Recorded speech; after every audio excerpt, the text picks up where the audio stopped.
Good morning, everyone. Welcome to our Friday morning trading session. Woohoo! Made it to the end of another week. All right, hang on a second here. I'm going to get you my monitor. A very interesting open this morning to the market. We've got a rather amazing opening gap. Trading left off up here at around the 45.10, 45.12 area, and boom, just fell like a rock through the night, opening here around the 44.72, 73 mark. That is a big move down. Huge overnight gap. It will be interesting to see what traders try to do with this, whether they're going to try to rally into that gap. That's a big gap. Or whether they will treat that as an exhaustion, or pardon me, an acceleration gap and just keep going from there. That would be my own personal preference, but we'll see what gives. So it's very early. We're only a couple of minutes into the session. Going to try not to get too excited here. We are getting a macro pullback signal here on the hawk. The first micro-macro cross right here, now coming back with a macro pullback. If you wanted to try this just to see how the markets are behaving this morning, I would suggest you go in with just a single. Unfortunately, you're going to have to cover fairly high. You're going to have to cover at least back above this swing area, ideally as high as you can afford. And like I said, this is still very, very early. Good question here from Phil. Phil asks, Eric, good morning, Eric. Have you changed contract expiry dates yet? It's funny, you should ask me that, Phil. I was just looking at the expiration this morning because Ninja, of course, notified everyone that it was rollover. And let's see, the rollover is... Oh, here, let me delete my profit target and my break even. I'm going to try to run that one out. And the rollover is technically, the expiration date is technically not until next Friday. Now, for some reason, Ninja likes to roll over a week early on the stock indices. The stock indices are so liquid that you can actually keep trading them for a little while still. So no, to answer your question, I haven't rolled over, but last time I had so many people bugging me about my contract month that I ended up rolling over early. And here I will show you how you can build a nifty little tool.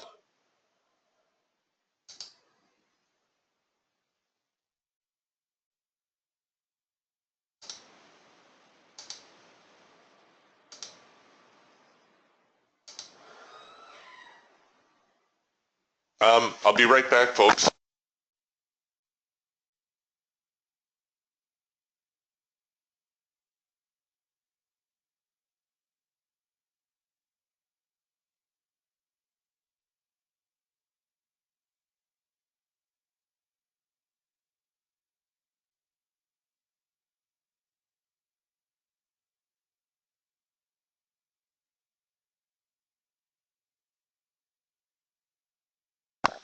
Hi, sorry about that. I heard heard something in the other room that demanded my immediate attention. All right, so if you're wondering how can you tell whether it's time to roll over, you can go to your NinjaTrader under File. You can open up a new market analyzer, and your market analyzer is going to look like, like this, sorry. And if you right-click on the instrument here, you can add an instrument from your list. So you're going to need to have the June contract and the September contract for the whatever market you're trading, in this case the NASDAQ. So there's the two contracts. Now we're going to right-click and we're going to change our columns. We're not really interested in the ask, the bid, or the last. What we want to know is the daily volume, because that's what we're interested in. We're interested in knowing how is the liquidity changing. And you can see the September contract actually is a little bit more liquid now. However, we've still got 27,000 contracts trading. So it's far from a situation where we could encounter slippage or any such problems. So it's really up to you whether or not you you want to roll at this date, and I know NinjaTrader is going to keep bugging us until we finally roll over. All right, so here we go with our hawk trade. Our signal has hit its profit objective. I'm going to force the trade to break even now. Oops, or so I say. Here we go. And we'll let the ATR roll this one out for a little bit. And if you excuse me for a moment, I will be right back. We also got a nice trend change signal here on the, or pardon me, a trend line touch on the hawk. And it looks like we got an early signal here on the Raptor as well. But I'll be right back. Don't go anywhere.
Okay, sorry for that interruption. Everything should be back to normal now.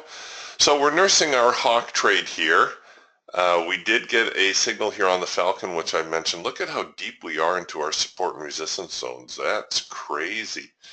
Are we going to fall through all of them today? 1, 2, 3, 4. We only have 4 zones left to go. Maybe. So a nice little trendline touch signal here out of the open. The trendline touch signals tend to be stronger when they have this little bear flag or bull flag shape to them. So something to keep a lookout for if your trendline touch is drifting sideways. It's okay, but the trendline touch signal that comes into the trendline touch signal that comes into your trendline with a little more of a downward sloping bias, not always as reliable. But I think the market's still kind of searching for some direction here this morning. As traders, we've got a double tap here now around this 44.68 low. Let's take a look here at the Raptor. Just amazing progression on the Raptor. A nice little cloud crossover signal here around the London Open, and boom, just straight down within a matter of 5 or 10 minutes. Huge decline, and the market's been fading ever since, heading lower. So now we've got a double tap here on the lows around 44.68. 44.68 3/4 to be precise. If we come out of here now with a buy signal, technically that is a soft edge buy, but I don't know how aggressive I want to be with such a obviously strong market to the downside.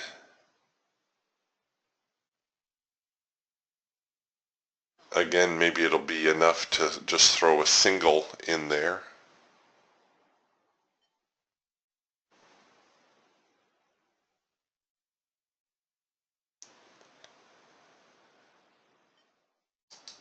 Yeah, okay. This is a little better a retest here of the lows. So if the market turns at this point and comes back with a soft edge buy signal, I might be persuaded to try that one. Try being the operative word here this morning. Okay, it looks like we got tagged on our macro pullback signal. Got hit on the break even.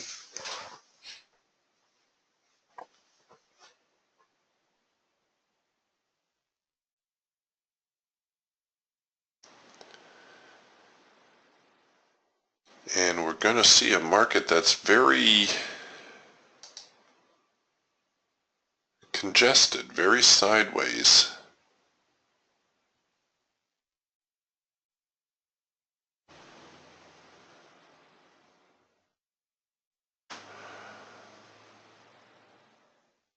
Okay, working a possible late filter entry here on the Falcon. So the filter out of sync, coming back into sync. Looking for the market to generate that signal. We had that warning dot there for a moment. It's since disappeared. We've got the Eagle, which has also produced a sell signal. We could take a second push on this signal, and all that means is that we're going to enter below this little swing low here, because we know that's the current limit of the bar. So the current limit of the bar, 44.68 3/4. You could choose to enter 44.68 half or 44.68 quarter. You'd have to cover at least to the hard edge, at least to that swing.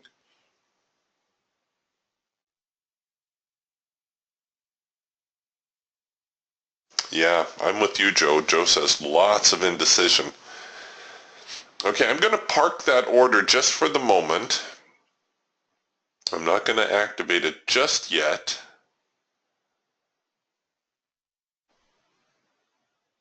We've got another macro pullback signal here. What I'm thinking is if this macro pullback fails, if it trades above this high around the 44.74 quarter is the high. If we see it trade 44.74 half, we may see a little bit of an uptick.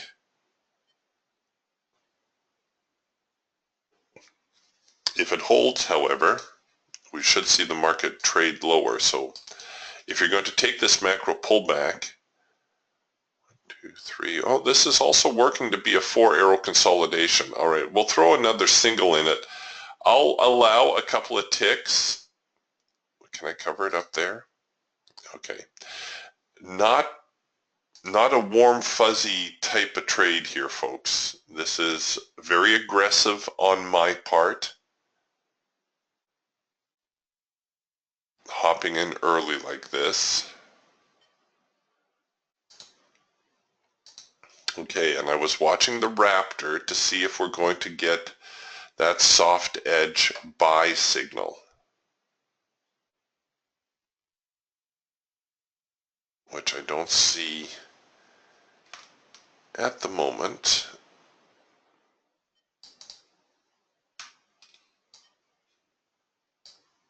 So just kind of extrapolating a bit of a channel type formation right here.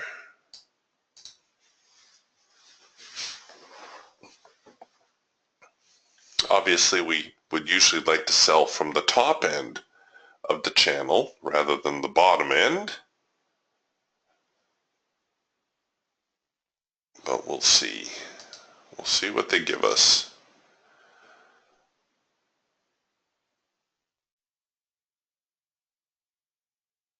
All right, so here on the Hawk, we have produced our signal. I'm using this trend line to try to help keep me on the right side of the trade.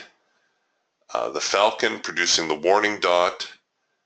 The Eagle also still a little indecisive here. Oh, they're going to try to make a push lower perhaps.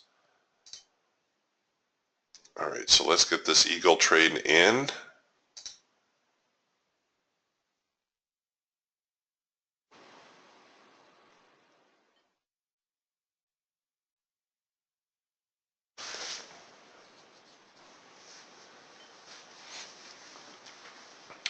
Sure, Joe. Joe says, can we take a look at crude oil when you have a chance? Absolutely. All right, so I'm just going to set up a couple orders here. We're going to anticipate our short order to come right there. Almost. All right, so I'll let this one hit its profit objective. I'll try to run out the Hawk because it's only a single, and we'll leave the Eagle alone for a moment.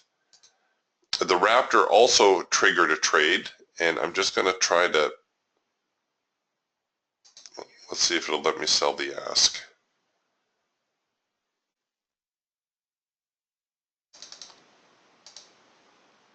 And then we'll get a,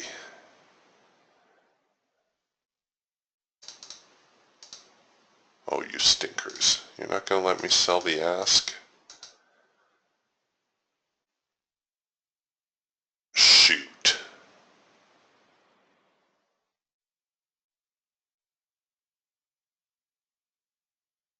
Oh, heartbreaker. I was going to try to simulate the orders across the board here.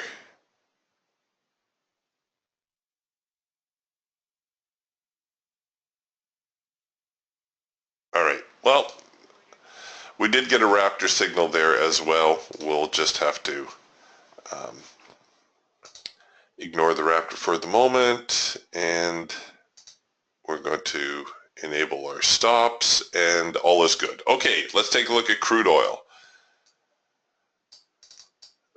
Here's July crude. It opened right around here off of this 4-arrow consolidation. Now, with crude oil, it does tend to move a little bit faster. Very often you'll only get 3 arrows in this consolidation pattern, but they opened to one of those. a first micro-macro cross signal.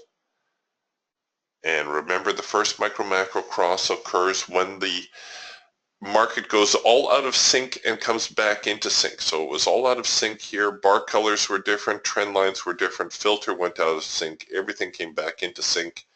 Took a little heat on the trade, but it seems to have followed through on that.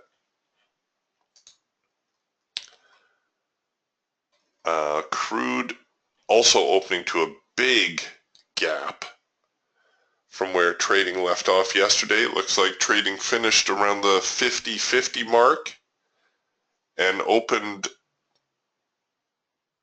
where somewhere around 49.70. Yeah, somewhere around 49.70, 75. So same thing as the NASDAQ, huge opening gap here for crude oil. At the moment though, Joe, I don't see anything real exciting, at least not on the hawk. You can see it's almost the identical thing to what we've been looking at here on the NASDAQ, which is odd. It doesn't usually mirror the NASDAQ that closely. All right, so there's crude oil on the hawk. Let's take a look at crude oil now on the Falcon. Joe says, I hate it when they go on without me. Yes, there's a very interesting quote that I like to fall back on for that. And how does it go? I start my newsletter with it. I would rather be out of a market wishing I was in than in a market wishing I was out. So, yeah, we all get left behind from time to time. Trend change signal here on crude oil. That's about the only signal right now on the Falcon for this morning's session. And here too, we're contending with these lows. The market is seemingly a little reluctant to head lower.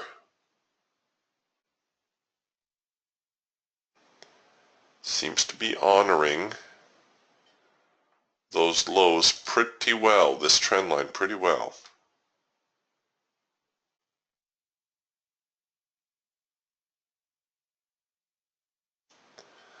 So can't say anything real exciting there on the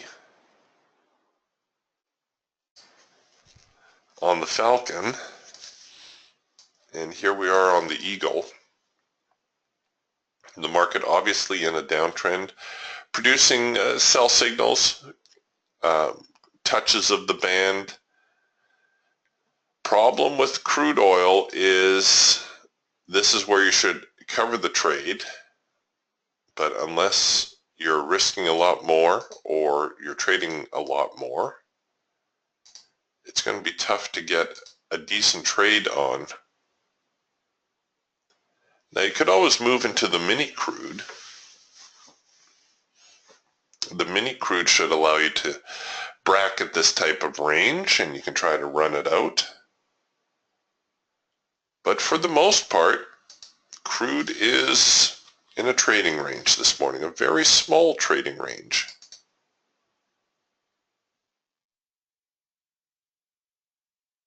So ideally we need to let it get outside of that trading range before we can do much with it. And if you hold on a second here, I will get crude oil on the Raptor for you.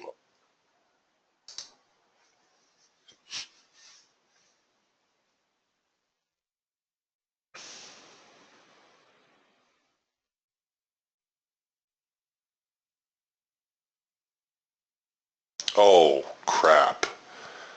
I didn't enable my stop. They hit the break-even trigger, and then they bounced. I hate it when that happens. All right, so now I'm on the lookout to see if the sellers are going to try to recover the trend at this point. Give me one more bar lower, and then I'm going to start to roll my stops in a little bit more aggressively. Yeah, here, we'll go with the chandelier. That'll work.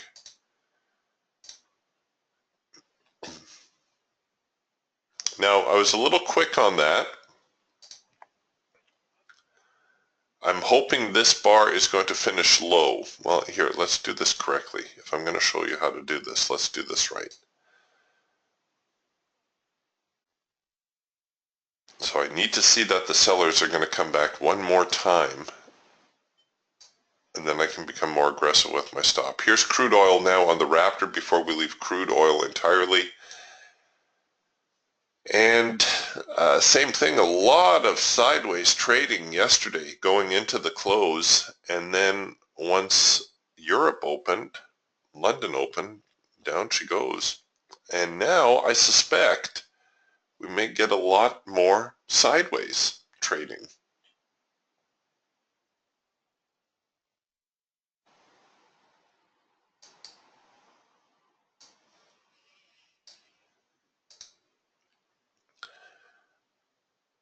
That's what I'm thinking anyway.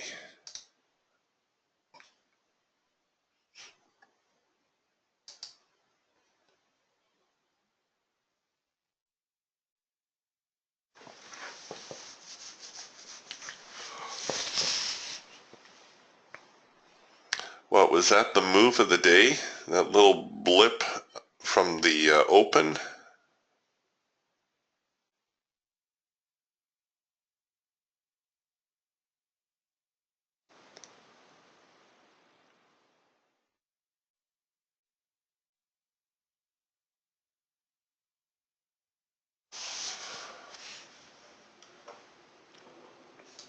Okay, 2 times now I've tried to run out the hawk trades, and both times I could have taken profit on target, and both times the market reverses and stops me at break even.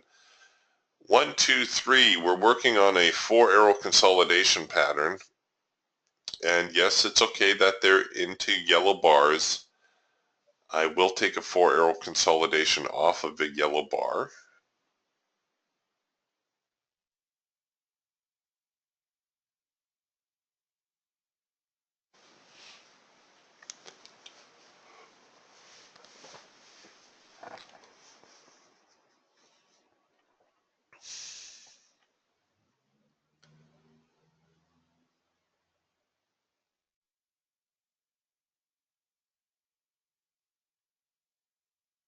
Wow, they are stuck.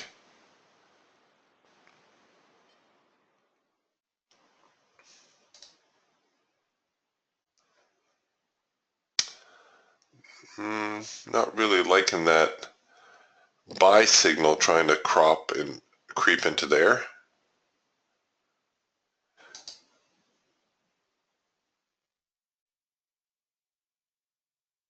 And here on the Falcon also trying to produce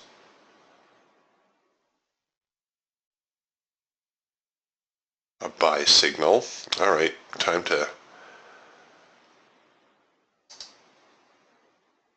get our stops in a little bit more.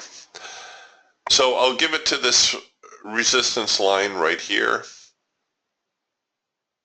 And hopefully we will see this bar finish lower, which would be a good reason for me to bring my stops in anyhow.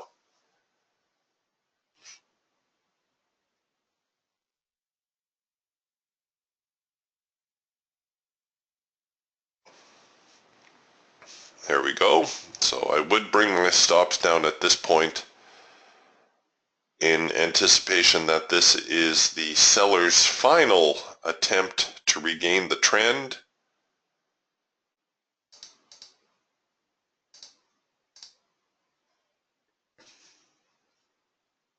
Come on, keep going. There we go. All right, and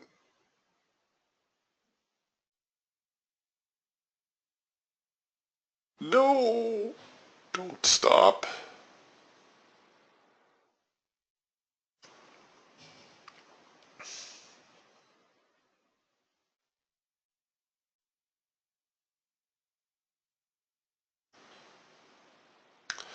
Buyers trying to jump on early.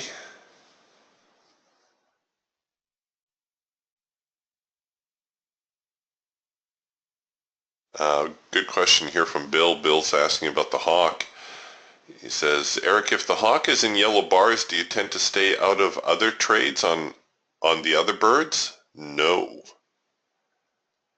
No, not at all. The thing to remember, folks, is that these tools are not related to each other. It's not like you're looking at, a 5-minute chart here and a 15-minute chart here. Excuse me while I go to parabolics, and an hourly chart here. That's not what it is at all. In fact, I should get more aggressive with my stop on this one too. These tools have all been specifically programmed for their own environments. So just because the hawk scalper is saying, well, there's no scalping opportunity, does not necessarily mean that the trend signal was bad or that the swing signal is not valid. The swing signal being back here. So no, I trade them all separate. And I tend to focus on the probability of the trade. So for instance here, we have a first micro-macro cross signal. I know that is a high probability signal. I also know, looking at this, that this looks very much like a higher low. Therefore, I'm thinking, well, maybe this is going to be the test of the extreme. The market will reverse and head higher from here. That is a distinct possibility. However, the probability of a first micro-macro cross is very high, so high in fact that it'll work out 8 times out of 10. That doesn't mean that this won't be one of those 2 times out of 10 that it fails.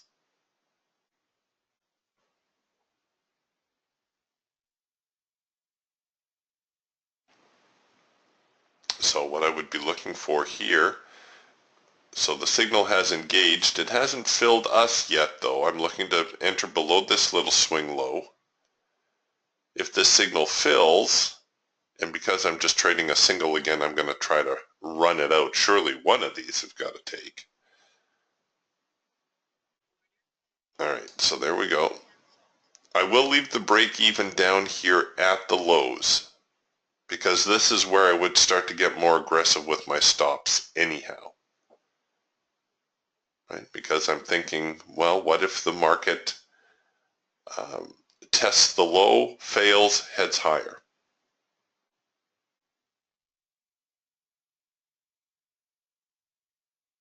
Had I taken the signal on the hash mark, my profit objective would be down here at the low.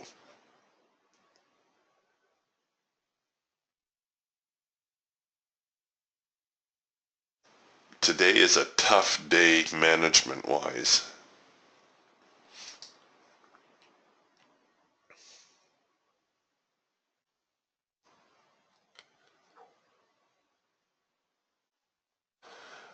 Gold screaming higher today. Here's gold on the Falcon. And they opened way back here, 5:20 my time, came out with a nice trend change signal right here. Several trend change signals actually over the next half hour, 40 minutes, and never looked back. What a nice progression by gold. Had several opportunities to get in there. Let's see if this last one hit its profit target. Oh yeah, just tagged it. Right up here at the resistance line. Now we're seeing a little bit of a reaction, but gold seems to be determined to head higher today, which makes sense. If the stock market is tumbling, then traders are looking for other places to invest their moolah.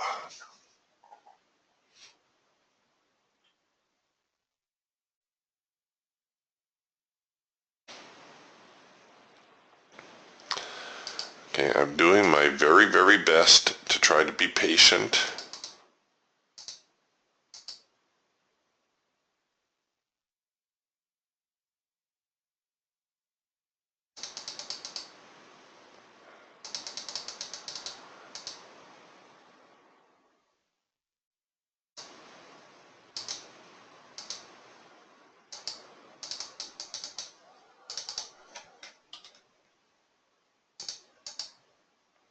All right, we'll go with the ATR.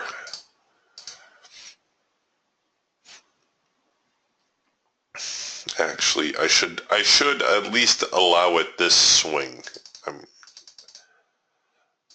My concern is that I'm crowding the trade. There we go. Let's go with that.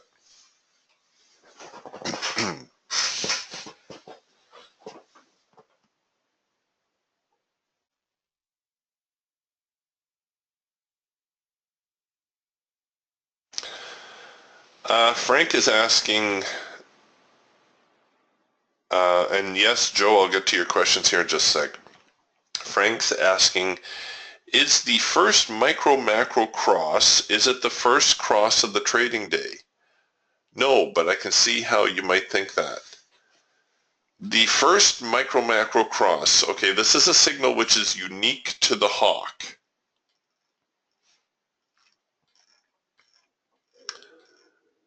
Let's clarify a few terms here.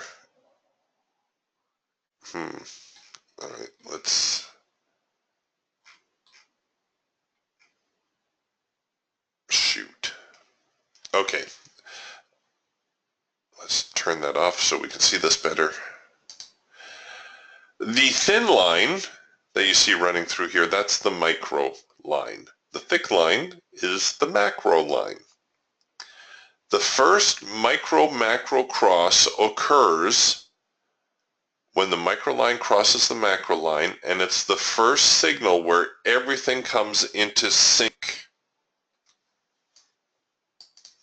So in this case, it's that one right there. So the micro line crosses the macro line, everything comes into sync. We have red bars, red trend lines, red filter, and a red signal. That's a first micro-macro cross. Now you can also have a first micro-macro cross within the trend, again, when everything goes out of sync and comes back into sync, even though the trend lines may not cross. How is my trade doing here? Because I know it's going to be hard for you to see. Okay, well, we're almost to our break even.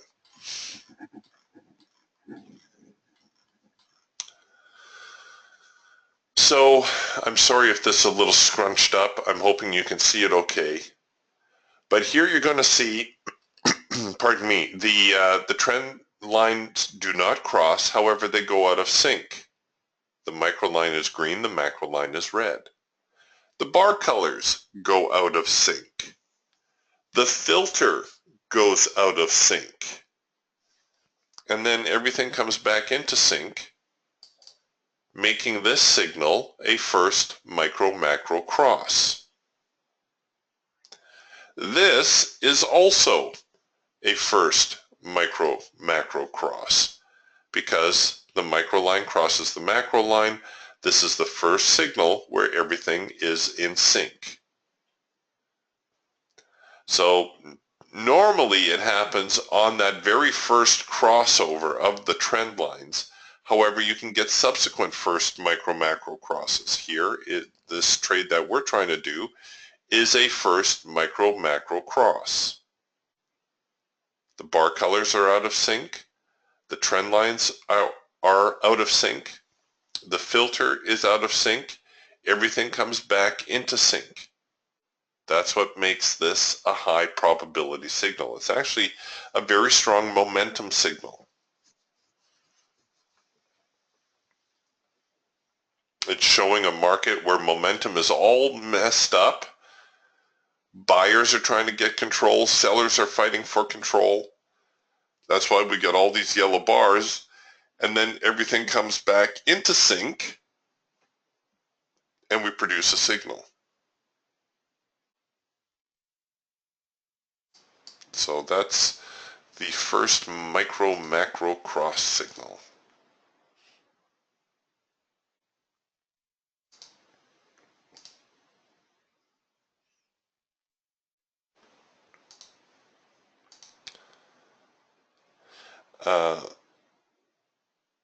Oh, good question, Ryman. Ryman says today is option expiration day. Could be. It is Friday. And the options do tend to expire on Fridays.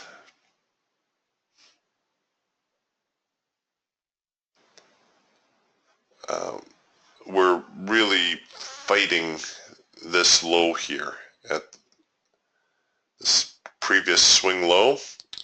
Oh, knock it off. Okay, you guys are ticking me off now.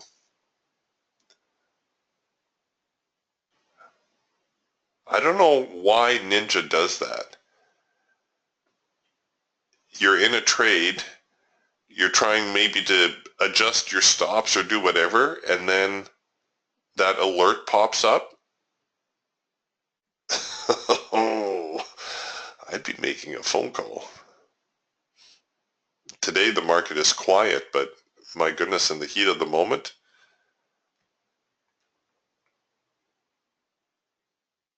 losing control of your computer, who thought that was a good idea?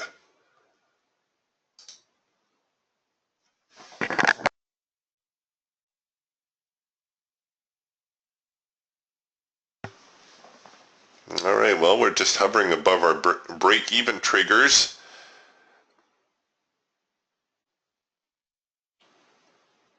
Hoping to see the market break down here. You can see on the scrunched up eagle chart, there's a lot of volume going through on this bar right here. There we go. All right, so we've hit our break-even trigger. We've taken out the lows. We've hit our profit objective on the Falcon. Hooray for us! You see how sometimes it helps not to panic when the market is moving against you?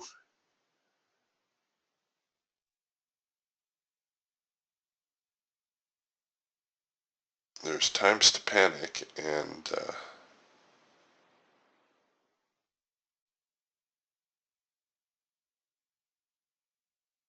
times to try to keep your head. Oh, Joe says it's not option expiration today. It's the third Friday, but the weekly options are expiring today. Thanks, Joe, for that. And I'm thinking I might want to get more aggressive with my stops on this one too. I still got a fair amount in play here. All right, let's go to the parabolics with this. I'll feel a little bit more comfortable if the market reverses above this 44.70, 73 mark. I can be fairly certain I'm on the wrong side of this. Okay, Joe was also asking the contract month for the 30-year bond.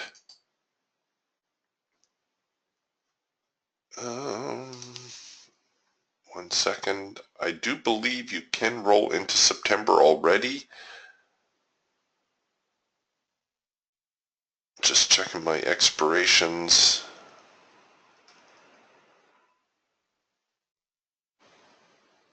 Where did you go? Oh yeah, sorry. I do have the option expiration as well. Don't know why I didn't check that first.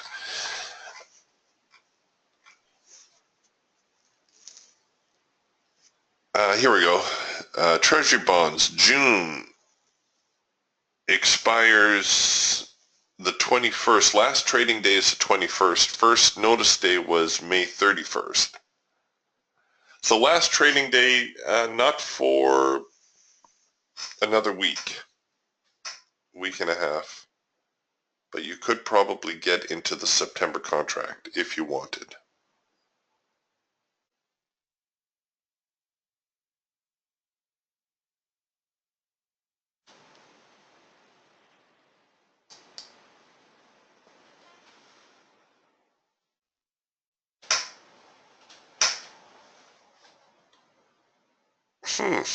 Joe says, I tried that, but it's not moving. Well, the bond traders, they're a sly bunch. Yeah, Rick says September bonds is what you want to be watching.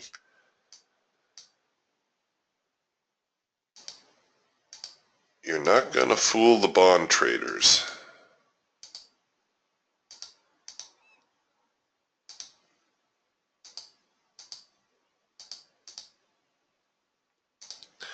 They say the bond traders are the smartest traders in the world.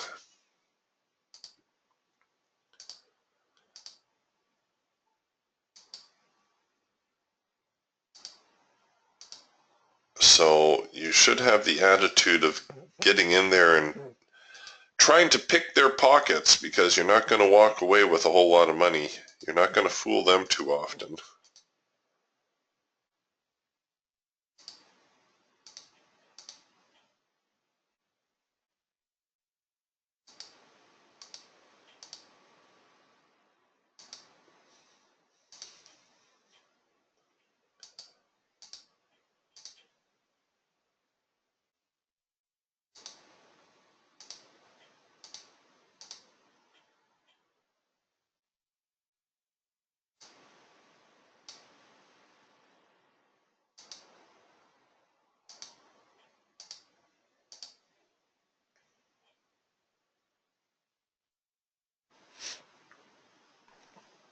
All right, so here they come. The buyers seem to have found a little bit of a bottom, and we're actually producing a soft edge buy signal here on the Raptor, which, if you were inclined to try something counter trend-ish, we could maybe throw a single in there, take it above that high, cover it below the low down here.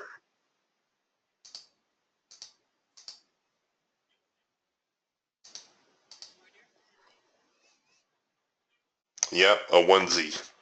Oh yeah, Joe was asking about the Geiger counter. Can you go over the Geiger counter a little bit? Absolutely. All right, so the Geiger counter, of course, is our tape reader. It kind of gives us a visual of the time in sales. You can see the three main parts to the Geiger counter. We've got the tape, we've got the dial, and we've got the arrow. There's actually four parts. There's also the bid and ask that you can see. The tape, of course, gives you an overview of the buying and selling. And what you're looking at when you're watching the tape is you're looking for the market to get lopsided. So you see here, even though there's a lot of trading going on, it seems to be fairly well balanced. In other words, the buyers and the sellers are picking up each other's contracts. When the market tends to get skewed to one side, you see how here the green portion is perhaps a little bit wider than the red portion. That may lead to an uptick, because the buyers at this point seem to be a little bit stronger.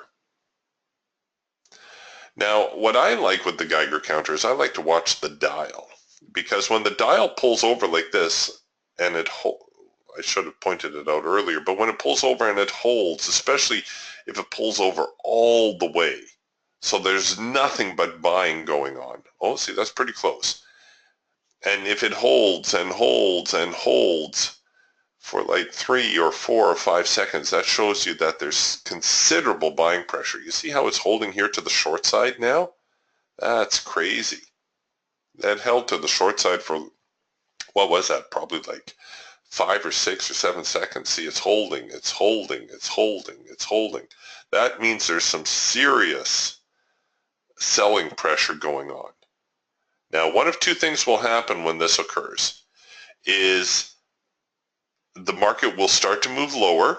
So if you're analyzing a sell signal, let's say the Raptor is producing a sell signal right here.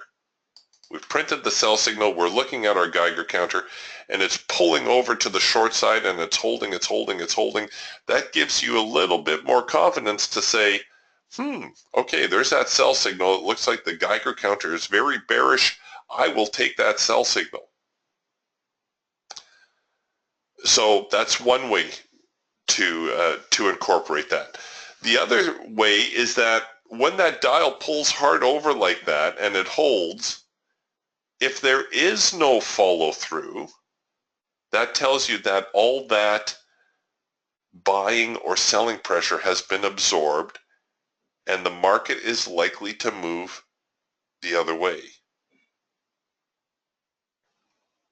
All right, so today the market really slow. So the Geiger counter is going to be a little bit more difficult to interpret. We saw it pull and hold both sides, most recently here to the buy side, thank goodness, because we're long on this. In fact, I'm going to get, I'll just let the parabolics take me out on this one. I was going to say if there's a chance to get this eagle trade to a break-even situation, I'll do that. As it does look like we're going to try to make a teeny tiny little uptick here.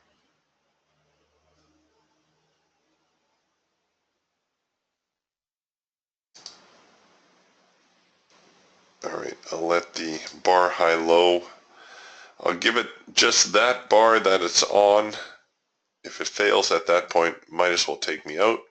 And let's go back here now to the action on the Raptor with the Geiger counter. So we're testing the bottom end of this trading range.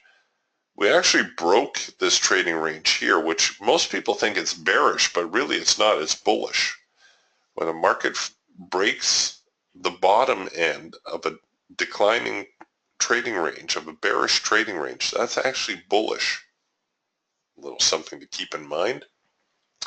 So we came down here, gave it another test of the lows. Yes, technically it's a few ticks lower, but you could also see this as a double bottom type thing. And now we come back with our buy signal. So that's why we're looking to perhaps buy this market up.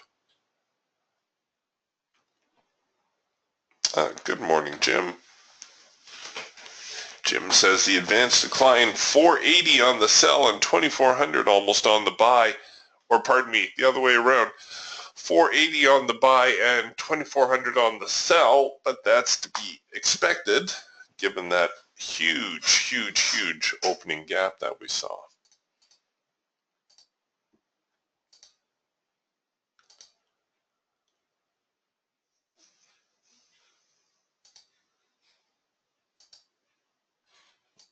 So here we go, getting a little bit of a rally, trying to get back toward the high of the morning, hitting the top end of the trading range. My stops have automatically moved to break even, which might be a little bit quick, but we'll see if they can't press through here, get to the hard edge, which would be our first profit target.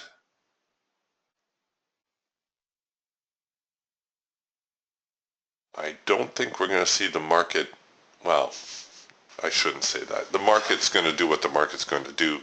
If I had to take a guess here, I don't think we're going to get into this huge gap.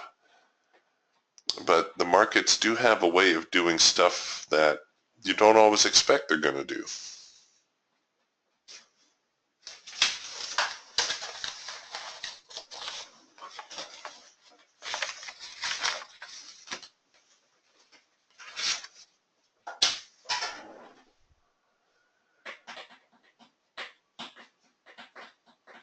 Come on, Raptor. Let's get some traction. And we can move to a more aggressive stop strategy. All right, let's go with the parabolics.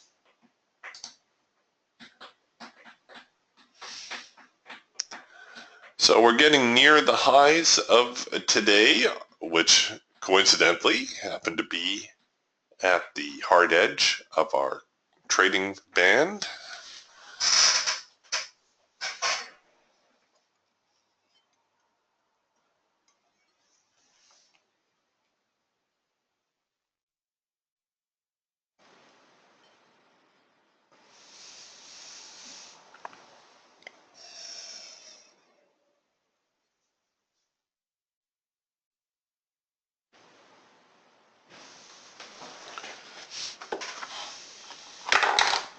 And the NQ all of a sudden, oh, spoke too soon. I was almost going to say the NQ all of a sudden getting a lot more bullish.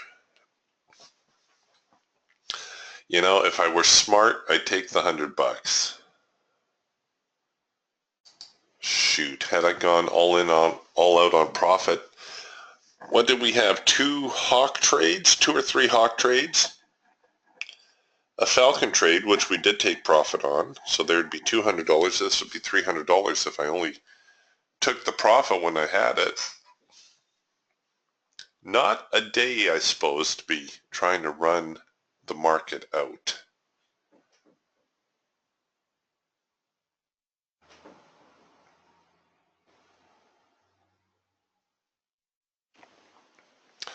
And here now is that reaction to the hard edge. And they're probably going to come back and tap me out as the sellers try to beat up on the buyers again.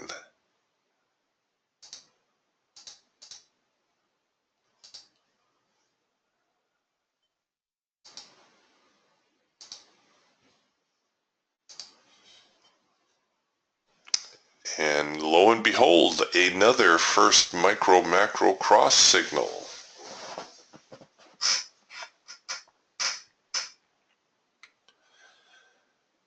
Just the warning dots at this point. We don't have the signal just yet, but the micro line has crossed the macro line and everything is in sync. We have green bars, green warning dots, green trend line, green filter.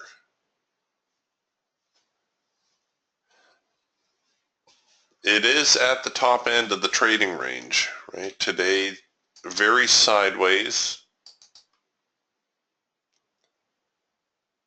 Got some yellow bars cropping up in here. Not, you know, if you're going to buy, I know it's a high probability signal and all, and it will probably drift high enough to hit your profit objective.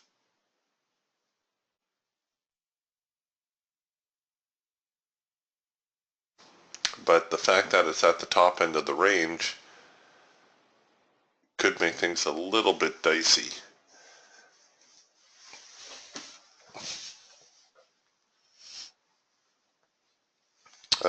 Bill says he's trading the September NASDAQ. There was a signal earlier on the hawk just before the 2 green dots here.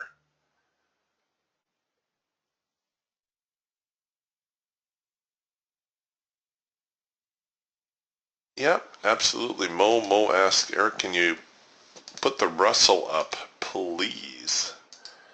So we can see if there was a first micro-macro cross there. 1 second, Mo. Do you want the June or the September contract? June.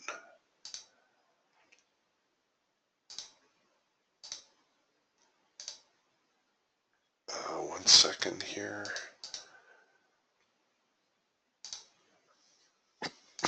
Now, my Russell is a static chart. I don't get the streaming data for the Russell, but I will be able to show it to you anyway.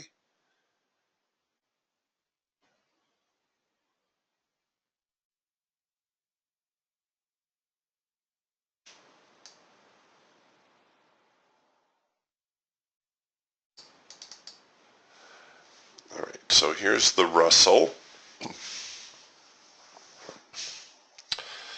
And Mo asked, Eric, could you put the Russell screen up and see if there was a micro-macro pullback entry on the hawk?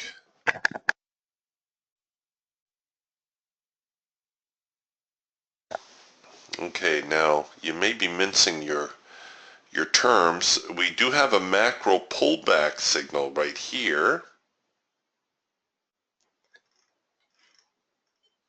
So the macro pullback occurs when the trend line goes out of sync, but nothing else goes out of sync. Everything else stays in sync, and it does have a tendency to pull back to the macro line. Ideally, you'd want to cover up there, and here's the problem with the Russell. It's like crude oil. The ranges are such it gets too difficult to try to cover. So it had no problem hitting the high probability target. I do double the profit objective in the Russell. Sorry, drew a blank there for a sec. And if you didn't get it immediately, you certainly got it on the next move lower. And now from here, well, the micro and macro lines have crossed, but nothing is in sync yet, and we haven't produced a signal. So if you were considering this macro pullback signal, Mo, then yes. Oh, Mo says, I think I meant the crossover. Well, technically this was a, yeah, okay, I see the one you might be looking at. This one right here. This is a first micro-macro cross to the upside. You are absolutely correct. Everything is in sync. Micro line crosses the macro line, and you have a signal. Now, when you start looking at your charts, we all have a tendency to focus on like the last 3 bars, right? That's all we see. We have a tendency to ignore all this that came before. It's just how people are. It's important to maintain some sort of context when you're looking at your chart. It's important not to ignore this monster downtrend. So just because the market is all of a sudden showing you a first micro-macro cross signal does not mean you can ignore everything that came before it. So you have an extremely strong downtrend. Extremely strong. Now you've got a buy signal. Have you had a test of the extreme? Class? Don't make me pick names. I can see your names. Have we had a test of the extreme here? Oh, stop it. Okay, quite a few of you saying no. And I would agree with you. I would say after all this momentum to the downside, this little hiccup right here cannot possibly be the retest of the extreme. Are the buyers really that strong or the sellers that weak that this little move right here is going to flush them out? I would expect a much greater retest of the low. So even though this is a first micro-macro cross signal, I would not set it up very tight. I would risk it at least below the lows because that tells me, okay, if the market trades through here, then I'm definitely wrong. So you could take this signal with full knowledge you may get a retest of these lows before the market starts to unwind. So I think that's the important thing there. Is it a first micro-macro cross? Yes. Is it a high probability signal? Definitely. However, given the shape that we're looking at, this may also be nothing more than a bear flag. The signal, it's a scalp signal. It should hit its profit objective, but if the signal unwinds, falls apart, and if this is nothing more than a bear flag, we are at the very least going to see a retest of the low and maybe a full-on resumption of the trend. All right, so that's how you got to be thinking when you see a first micro-macro cross buy signal in a very strong downtrend. You have to be thinking, all right, have I seen a retest of the lows? Is there some reason for me to believe that a bottom is in? If yes, then go ahead, knock yourself out, buy it. If no, then still buy it based on the probabilities, but you're going to have to take steps to protect yourself. In this case, risking it below the lows and then you'll see what happens here. Here comes the retest. We come back with a red bar buy signal. Oh, there's the retest of the lows. And now we're finally trying to head higher. Now mine won't tick because, like I said, this is a static chart, but looking at the NASDAQ, it looks like it probably rallied up here and at least hit the high probability profit target. But it would have taken a great deal of work to get it to that point, a great deal of nail biting. Now, most times it doesn't retreat that far. Most times it would go down to here, to this red bar buy, it would recover and then go up. But the important thing is you got to keep your stops out of harm's way, far enough away that if the market does try to get reactive on you, you don't get stopped out on the very first reaction. Very important. Okay, so our Raptor trade actually progressing fairly nicely, still reacting to this hard edge, and we're probably going to get tapped here.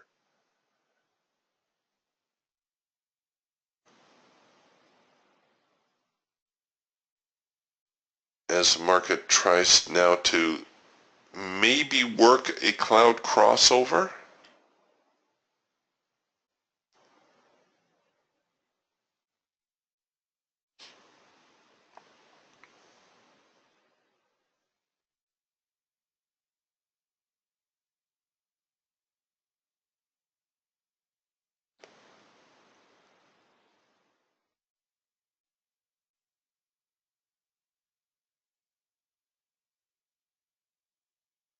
Look at how spiky the buying got. Buying, buying, buying, and the sellers just taking it all. So that, no doubt that was around this bar right here, which is a little heavier than the rest of the bars.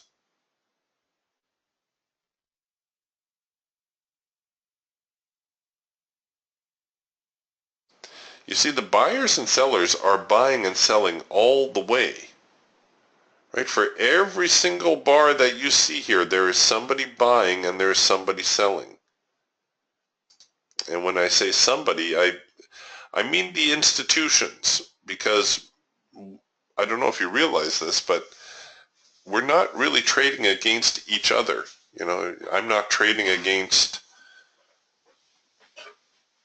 somebody down in Texas or, you know, trading against somebody in Ontario. I'm probably 90 times out of 100 taking a trade against an institution. And if you've ever been down Wall Street and looked at those buildings, you can see the institutions are not in the habit of getting on the wrong side of the trade.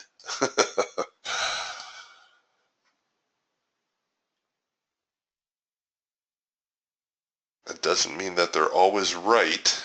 It doesn't mean they have the same agenda that we do. Yeah, like Jim says, we're trading against the robots, against the trading algorithms. And here's a little fun fact. They usually rewrite those algos every week or so. Yes, I know. Just when you thought that maybe those high-frequency trading firms had an edge that we don't have. Well, they do. They get much faster executions. They can profit off of micro moves in the market. But they have not, you know, cracked some secret trading code that their trading algorithms are more profitable than our trading algorithms. No. But given the nature of their marketplace, that the waters they like to swim in, yeah, they'll rewrite those things almost weekly.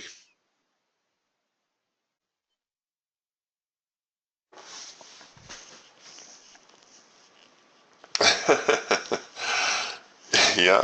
Jim's right. He says, yeah, how many times do you miss a trade by one tick? That's right. It's because somebody executed a buy or sell program and left you hanging for a tick. That is true. Don't think for a moment that nobody knows where the support or resistance in the market is, right? You look at your chart, it's very plain. There's resistance right here. There's support right here. If prices drift back down here to 44.64-ish, it will execute buy programs. When the market drifted back here to the hard edge on the Raptor and the Eagle, it executed sell programs.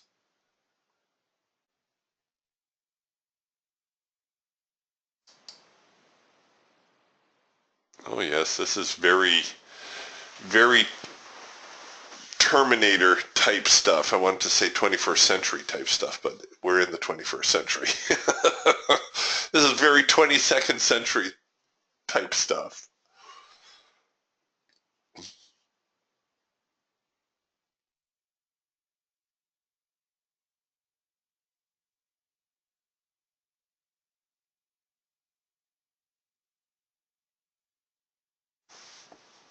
And what now? Now everybody's gone to sleep. So yes, we're getting a macro pullback signal here on the hawk.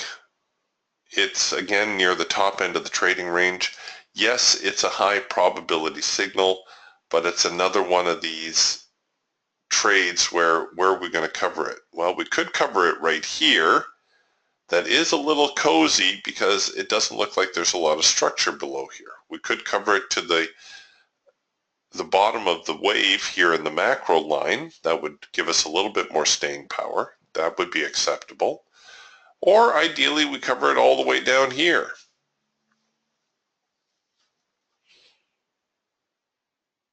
This gives us the greatest staying power.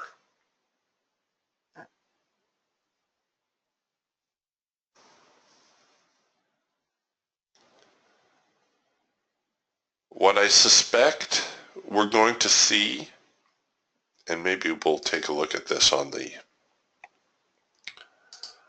Raptor,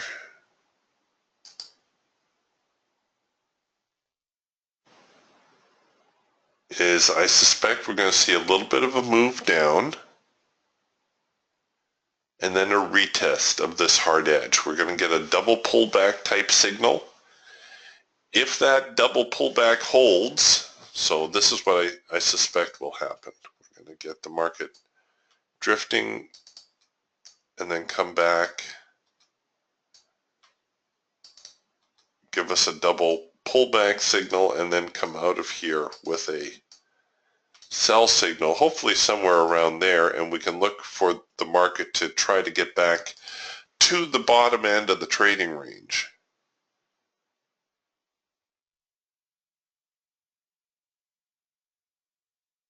But it's going to be tough because you can see from today's action, we're pretty much balanced around 44.70-ish.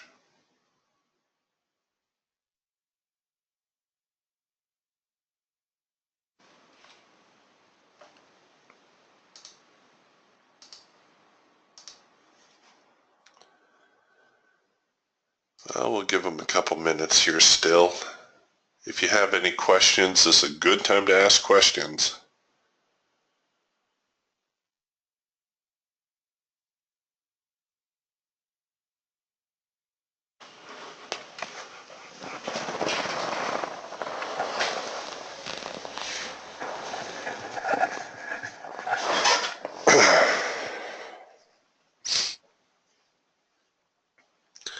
Why is the sky blue? Why is the grass green? Why is the water in the bathroom always colder than the water in the kitchen? All right, green bar sell signal coming off of the hard edge. This would be an early attempt. Remember how I said we might get that little reaction? You could look at perhaps doing a second push on this entry, in which case the second push simply means we let the signal engage. And you'll notice a lot of times when a signal prints, there's a reaction. See here, the signal printed. Next bar, the market reacted higher. Here, the signal printed. Next bar, the market reacted against it. Signal printed, market reacted. So you can see if there's going to be a reaction. And once you see that reaction, you kind of know the limit that the buyers and sellers are prepared to go to. Of course, there is a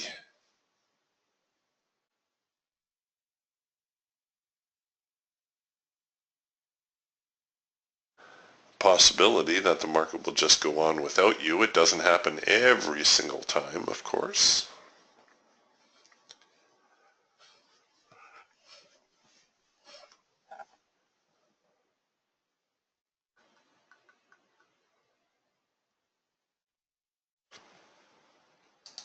I think Jim is asking me for a crude oil Raptor chart. 1 second here.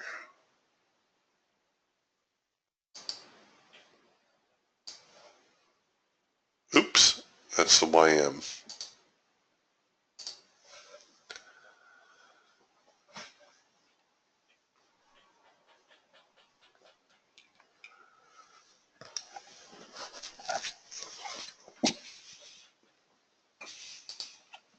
So here's crude on the Raptor, very sideways. We're getting a double pullback. We're actually producing a sell signal on crude right now. You'd be looking to short that. Stops would go above these obvious highs, and you're just looking to trade into the bottom end of the trading range. But I suspect that the remainder of today is going to look like a lot like the remainder of yesterday, where the market is just totally indecisive. Not a fun day to trade, but what you gonna do? That's how they go sometimes.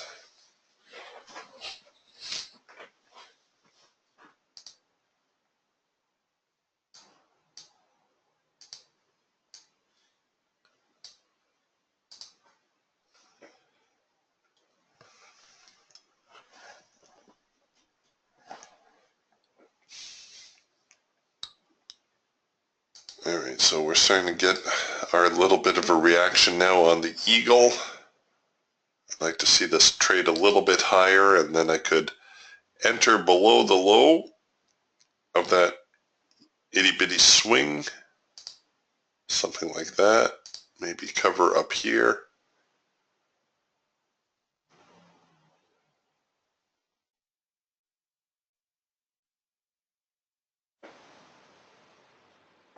Oh, I hear you, Jim. Jim says, I'm trading without my Raptor today. I sure miss those equivolume bars. Yes, I know. They are very helpful. Very helpful to see where the buying and selling is going on.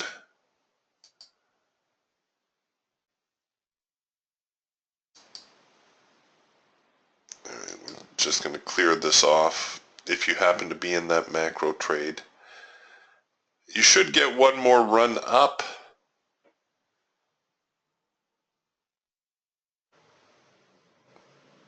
Yep, see you, Bill.